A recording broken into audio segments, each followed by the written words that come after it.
المبادرة لدعم مرضى السرطان كانت مبادرة من ضمن مجموعة مبادرات قام فيها الهلال الأحمر الكردي لدعم الأهالي في مدينة السويداء.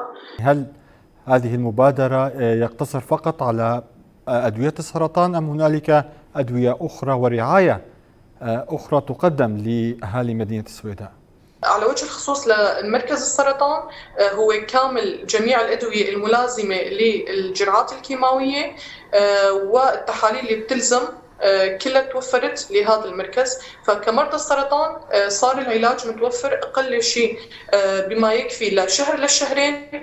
لوقتها كمان بنشوف الوضع، يعني احتمال كمان نستمر حسب الإمكانات الموجودة عندنا. يعني في عندنا كمان حملة المبادرات هي مستمرة. من ضمن هذه المبادرات التي ذكرتيها سيدة هدية، ما هي الصعوبات والعوائق التي تواجهكم؟ هلا الصعوبات هي الدخول للمنطقة على وجه الخصوص.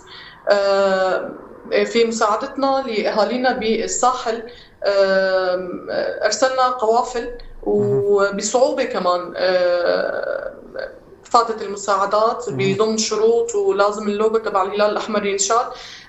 فشلنا اللوجو كمان، كونه نحن كهلال أحمر كردي نحن غايتنا إنسانية بحت.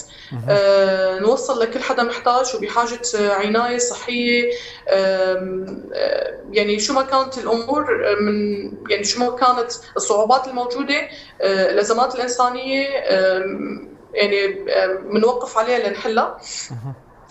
كمان أرسلنا قوافل لمدينة السويداء مثل ما حكيت بالبداية.